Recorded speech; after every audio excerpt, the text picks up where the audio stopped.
Your great-grandmother could feed 6 people on $4. Not because she was a magician, because she knew something every generation after her slowly forgot. These were the dinners born in tenements, in sharecropper cabins, in immigrant kitchens where nobody had time and nobody had money. A dime's worth of beans, a heel of bread, a single egg stretched into a meal, and every single one of them was on the table in 10 minutes flat. Number 22 on this list saved factory workers from going hungry during the Depression when grocery stores wouldn't extend any more credit. Number 14 was once sold from push carts on the Lower East Side for a penny a serving. And number 3 is so simple, so cheap, and so deeply satisfying that once you make it, you'll wonder why you ever ordered takeout. Food companies spent decades convincing us that fast food required a drive-through, that a real dinner needed 20 ingredients and 45 minutes. They were wrong. And somewhere in your family history, somebody already knew that. These 25 dinners are coming back. Let's count them down.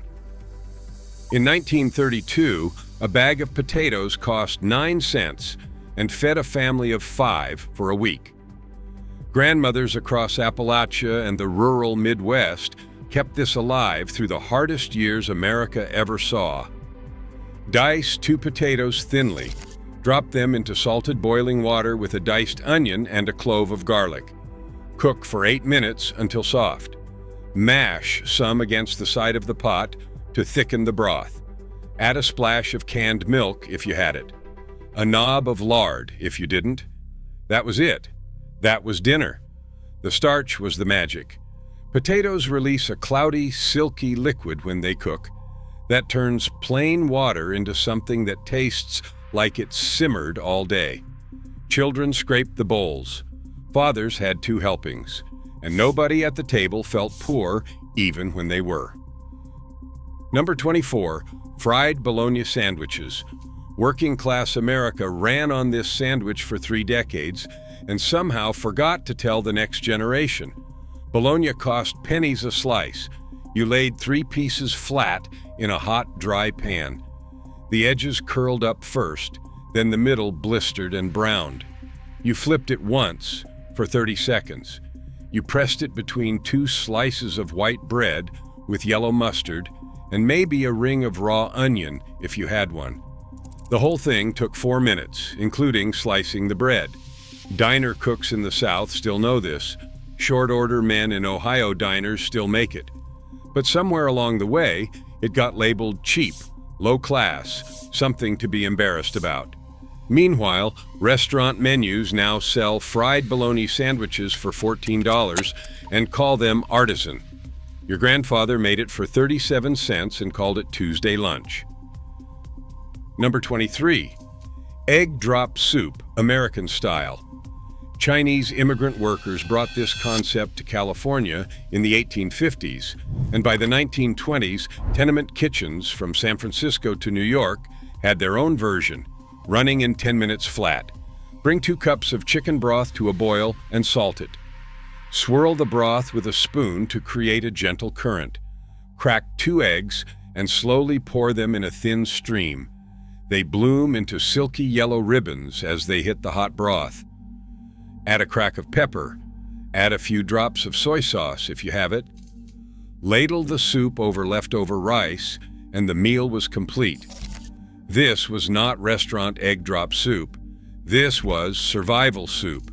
Filling, hot, packed with protein, and done before the kids finished washing their hands. Number 22, hobo beans. During the Great Depression, freight train riders kept a small tin of this in their pack. It required only a fire, a can, and 10 minutes. 1 can of pinto beans, 1 can of diced tomatoes, half an onion diced fine, salt, pepper, a pinch of chili powder. Everything goes into the pan together. Cook it hard and fast until the liquid reduces and the edges start to stick slightly to the bottom. Smash half the beans with the back of a spoon to thicken it. Eat it straight from the pan with crackers or cornbread if you had it. The slightly scorched bits at the bottom were the prize. Every person who has ever eaten hobo beans straight from a cast iron pan near a campfire or a two-burner apartment stove will tell you the same thing. Nothing fancy ever tasted that good. Number 21. Sardine toast. Before tuna salad dominated every deli counter in America, sardines were the working man's protein. They cost a nickel a tin in 1940. They were packed with fat and calories, and they were ready the moment you opened the can. Mash a tin of sardines with a fork. Add a squeeze of lemon if you had one, a few drops of hot sauce, a little mustard.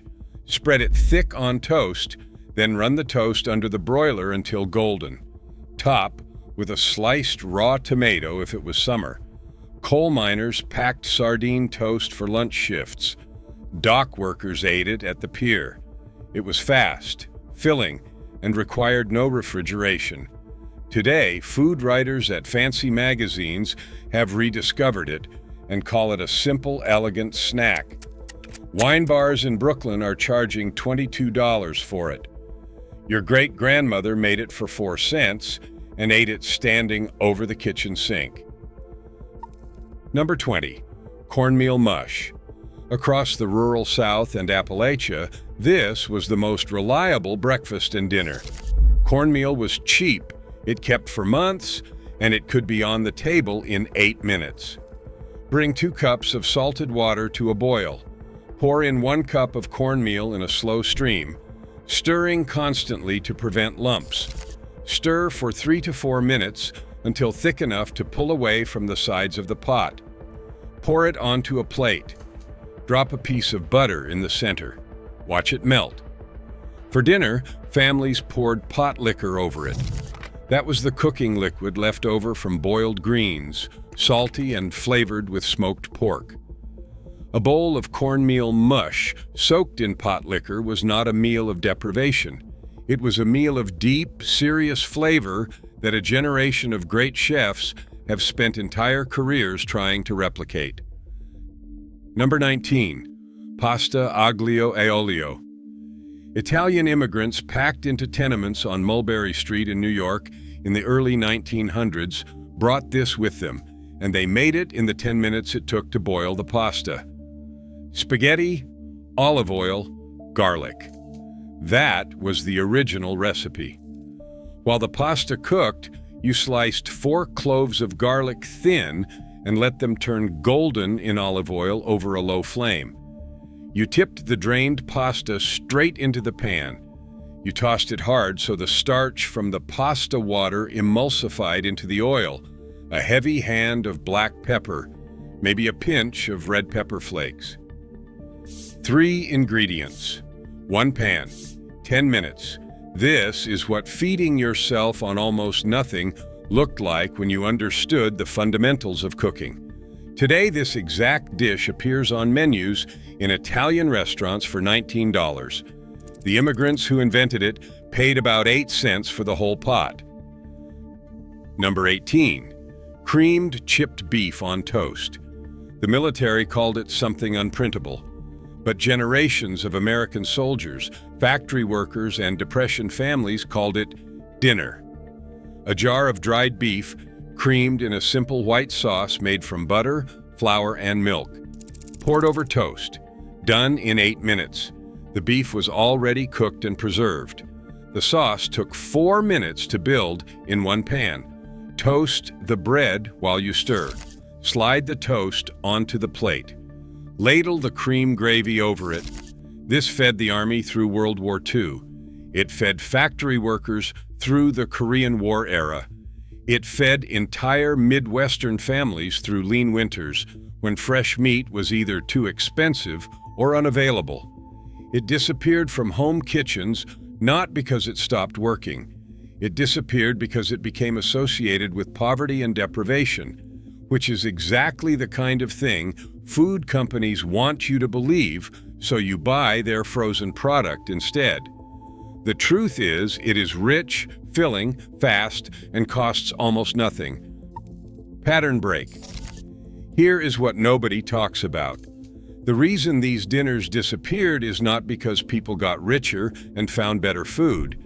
It is because the processed food industry spent enormous amounts of money in the 1950s and 1960s convincing American families that home cooking was a burden, that canned soup and frozen dinners were liberation, and that anything associated with poverty was something to be ashamed of and left behind. A family that knows how to make 10 satisfying dinners from a $10 pantry does not need to buy a $40 frozen lasagna. That is lost revenue, and lost revenue gets solved with advertising. We were sold the idea that forgetting these meals meant moving up. What we actually did was move from self-sufficiency to dependence. We traded knowledge for convenience and called it progress. Number 17, red beans and rice. Monday was washing day in New Orleans. The laundry ran all day, and nobody had time to tend a pot. Red beans went on the stove in the morning and simmered themselves while the work was done. But if you use canned beans, this dish takes 10 minutes and costs under $2. 1 can of red kidney beans with the liquid, half a cup of diced onion, a rib of celery, and half a green pepper. Sauté the vegetables for 2 minutes. Add the beans, 1 bay leaf, a shake of cayenne, and salt. Simmer. Hard for 4 minutes. Mash 1/4 of the beans against the side of the pot. Ladle over rice. This is New Orleans poor food.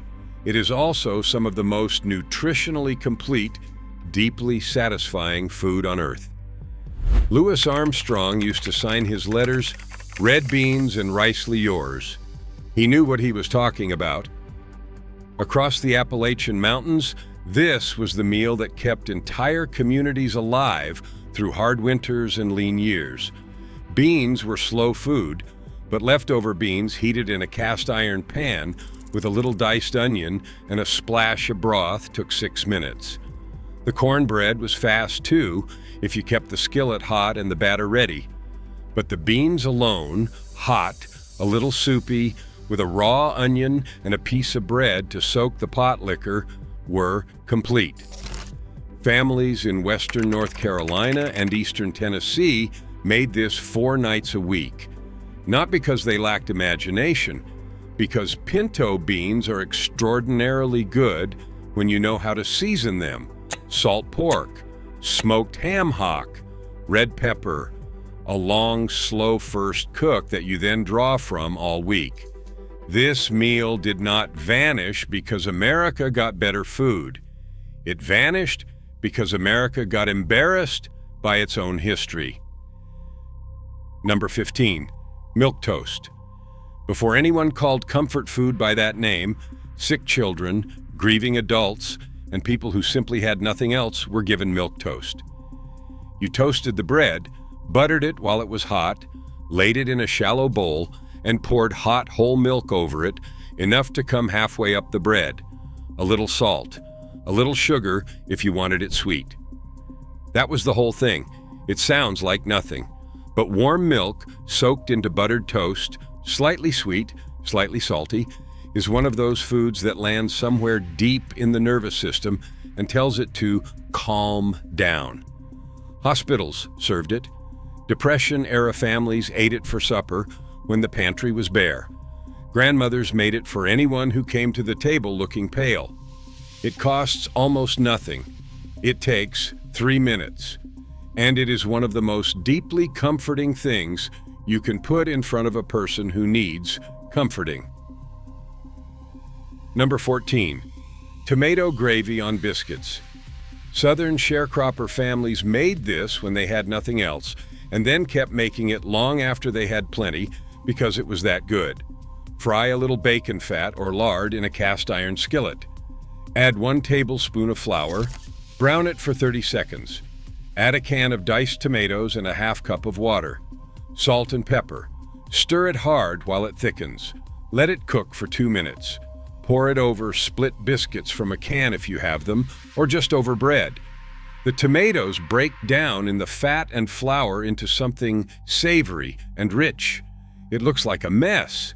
It tastes like a Sunday morning in someone's grandmother's kitchen, somewhere in Georgia or Mississippi. This is not a variation of something. This is the original, the thing that came before, the thing that tomato sauce and marinara both trace back to in some ancestral sense. Working-class Southerners made this in 10 minutes before the term comfort food was ever invented.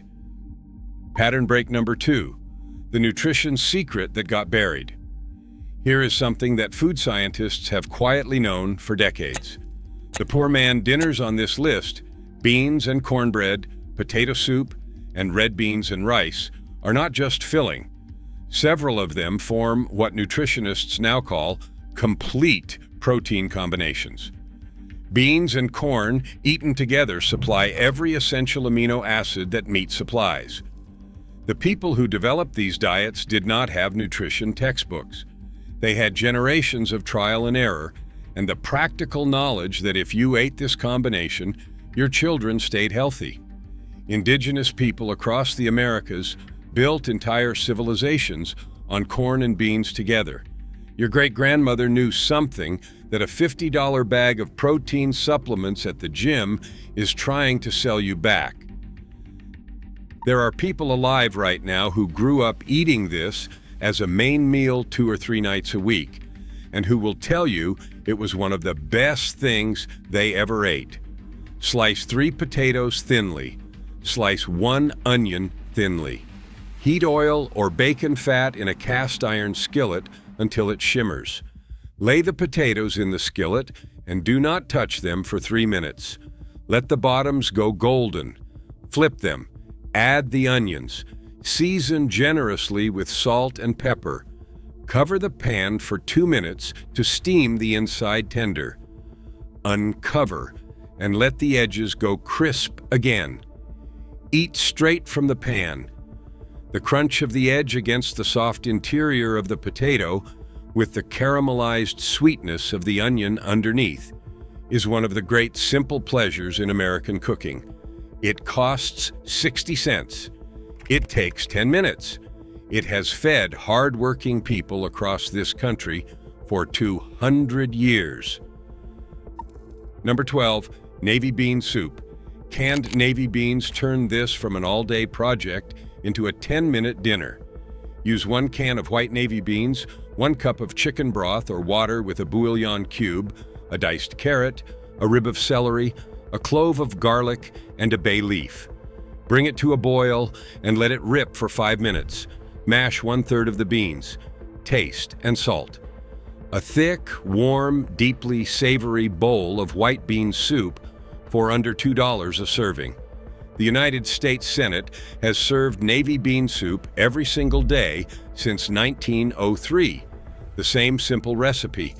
Senators eat it in the dining room of the Capitol building, paid for by taxpayer funds, and call it a tradition. Poor families have been eating that same pot since colonial times, and they called it Thursday dinner. Number 11, stewed tomatoes and bread. In Italian-American immigrant households in the early 20th century, this was a meal that appeared multiple times a week. Open a can of whole-peeled tomatoes, pour them into a pan, break them up with a spoon, add olive oil, a clove of garlic, salt, pepper, and a pinch of sugar. Let it cook fast for 5 minutes until it thickens and concentrates. Ladle it over thick slices of day-old bread laid flat in a bowl. Let the bread soak for a minute. Eat with a spoon. The Italians called a version of this acquacata, which translates to cooked water. Nothing could be simple. Nothing could be better when you are hungry and the pantry is thin. The bread thickens the tomato into something textured and filling. The fat in the olive oil carries the flavor. The garlic makes it sing. Number 10, fried egg sandwich. Entire populations of working Americans ate this for breakfast and called it lunch too when times were hard. 2 eggs cracked into a buttered pan. Let the whites set completely. Season them. Flip if you wanted them over hard. Lay them on white bread with salt, pepper, and a slick of butter. Press the top slice down so the yolk broke and soaked into the bread. That was it.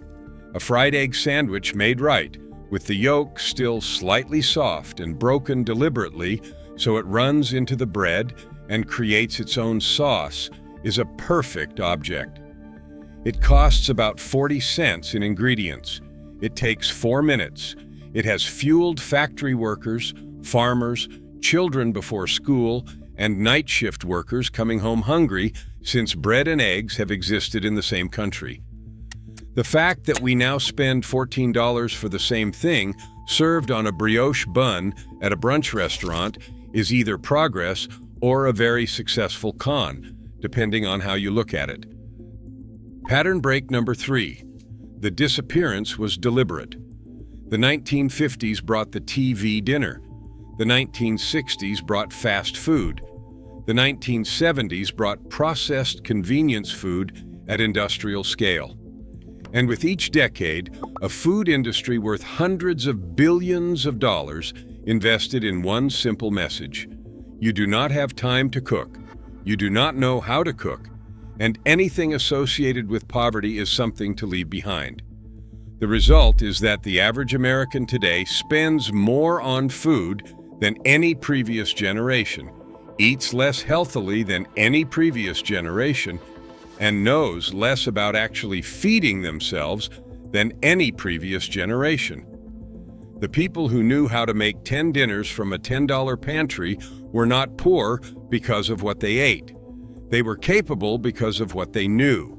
And we traded that capability for delivery apps and frozen meals and called it advancement. Number 9, potato and egg. Italian grandmothers in South Philadelphia, Puerto Rican families in Spanish Harlem, Mexican families in San Antonio. This dish crossed every ethnic boundary because it worked everywhere and for everyone. Dice 2 potatoes small. Fry them in oil until crispy on the outside, about 6 minutes. Push them to the side of the pan. Crack in 3 eggs. Scramble them into the potatoes. Salt, pepper, a hit of hot sauce. Eat it from the pan for the truest experience. This feeds 2 people for under $1. It is protein and carbohydrates and fat in perfect proportion. It takes 9 minutes. It tastes better than most things on most restaurant menus. And a variation of this dish has been made by working-class families on every continent on Earth for as long as people have had potatoes and chickens at the same time. Number 8, bean and tortilla tacos. In Mexican-American communities across the Southwest and California throughout the 20th century, this was not a meal you made when you were cooking. It was the meal you made when there was nothing. Heat canned refried beans in a pan, warm corn tortillas directly on the gas flame or in a dry skillet. Spread the beans. Add whatever you had, a piece of cheese if it was there, raw onion, a slice of jalapeno from the jar. Roll it tight. Done in 5 minutes. Dinner for 4 for less than $2. The beauty of this meal is that it is already a perfect food. Corn tortilla plus beans is the combination that fed Mesoamerican civilizations for thousands of years. It is nutritionally complete, filling, fast, and good. The poverty was just circumstance. The food itself was never poor. Number 7, ham and bean soup. 1 can of Great Northern beans, 1 can of chicken broth, 1 cup of diced ham from the deli counter or leftover from a holiday, 1 diced onion, 1 bay leaf, and 10 minutes on high heat. Mash some of the beans. The starch thickens the broth into something that feels like it simmered all day. The ham gives it a smoky, salty depth. A piece of cornbread or bread on the side, and the meal is complete. For generations of families across the rural Midwest and South, a ham bone was the most valuable object in the refrigerator after a holiday. Every ounce of meat scraped off, every cartilage and marrow dissolved into broth over hours. But with canned beans and deli ham, you get 85% of that result in 10 minutes. This was the meal that stretched the Sunday ham into Wednesday dinner sheet and made the family feel like nothing went to waste. Number 6, tomato soup and crackers. Not from the can, though a can of Campbell's tomato soup was itself a minor miracle when it showed up in working-class pantries in the 1930s. But the real version: 1 can of diced tomatoes, half a cup of water, a clove of garlic, salt, pepper, a small pinch of sugar, a tablespoon of butter. Blend with an immersion blender for 30 seconds. Heat and eat. Pour it into a bowl. Lay a stack of saltine crackers on the side. The crackers go in a few at a time, soaking up the broth from the bottom until they are soft, and the whole thing becomes one thick, satisfying meal. Children ate this when they were sick. They ate it when the weather turned cold. They ate it after school when the only things in the house were a can of tomatoes and a sleeve of crackers. They remember it as something good, something warm and right, something associated with being taken care of. Number 5, scrambled eggs with bread. Not eggs as a side, eggs as the entire meal. This is the dinner version. 4 eggs, slowly scrambled in butter in a pan over medium-low heat, stirred constantly so they stay soft and creamy and never dry out. Salt, heavy pepper, maybe a little sharp cheddar melted in at the last second. Eat them on thick slices of toast or with bread on the side. Good scrambled eggs take 5 minutes and cost 70 cents and require only one skill, which is patience. The moment you rush them is the moment they turn rubbery and gray and wrong. But made properly, slow scrambled eggs are one of the finest things you can eat. French chefs charge $30 for them. Your great-grandmother made them when the meat ran out and the bill was due and there was nothing else, and called them Tuesday supper. Number 4, pinto beans on rice. 1 cup of cooked rice takes 10 minutes if you use a rice cooker or microwave. While it cooks, heat a can of pinto beans with diced onion, garlic, cumin, and salt. Mash half the beans, then ladle them over the rice. This is food that kept Central American families alive for centuries. It is food that sustained sharecroppers through the American South. It is food that built the labor forces, that built the railroads, worked the fields, and raised the buildings. It is also food that costs 80 cents per serving and contains more nutritional value than most $10 restaurant plates. The poor people who ate it were not poorly fed. They were exceptionally fed by something that food companies have spent decades trying to replace, with products that cost 20 times as much and provide a fraction of the benefit. Number 3, bread soup. This sounds like something you make when there is genuinely nothing else. And sometimes that was true. But bread soup, made correctly, is extraordinary. Take day-old bread, thick slices, and lay them in a pot. Pour over hot chicken broth or water with a bouillon cube, enough to just cover. Let it sit 2 minutes. Add a drizzle of olive oil, salt, pepper, and if you have it, a clove of garlic rubbed on the bread first. The bread absorbs the liquid completely and becomes something between a thick soup and a soft dumpling. It is deeply satisfying in a way that defies its ingredients. Italians made versions of this in every century they were ever poor, which means recipes for it date back 1,000 years. The Tuscans have a version called ribollita that gets served at restaurants for $26 a bowl. The original was made from bread that was going stale and a pot of water. The only difference between those two versions is a story you were told about which one was worth something. Number 2, fried cornbread and beans. Not baked cornbread, fried. Mix cornmeal, a pinch of salt, and just enough water to make a thick paste. Drop spoonfuls into a hot, greased, cast iron skillet. Press them flat. Fry 3 minutes per side until crispy and golden on the outside, slightly soft on the inside. Serve them hot alongside a bowl of beans, any beans, cooked with salt and a little fat. This was the meal of the rural South before electricity, before indoor plumbing, before anything. A fire, a cast iron pan, cornmeal, beans, and a little salt. Everything a human body needs to work and live and keep going. The crunch of the fried cornbread against the creamy, soft beans with the pot liquor soaked in is a combination that has earned devotion across generations for a reason that has nothing to do with poverty and everything to do with the fact that it is genuinely one of the best simple meals on earth. Number 1. White beans on toast. A tin of white cannellini beans. A clove of garlic. Olive oil. Salt. Lemon if you have it. Crusty bread or toast. Warm the beans in olive oil with the garlic for 3 minutes. Smash half of them. Season hard with salt. Squeeze in a little lemon. Pile it high on toast. This is the meal that fed Southern European peasants for 1,000 years. It fed Italian immigrants to America when they had nothing.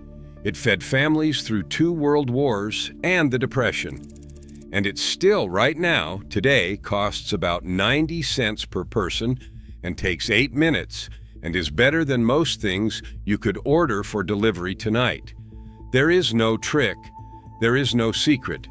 Beans on toast is protein, carbohydrate, fat, fiber, and iron. It is complete nutrition. It is genuinely delicious, and it represents something that every person on this list knew.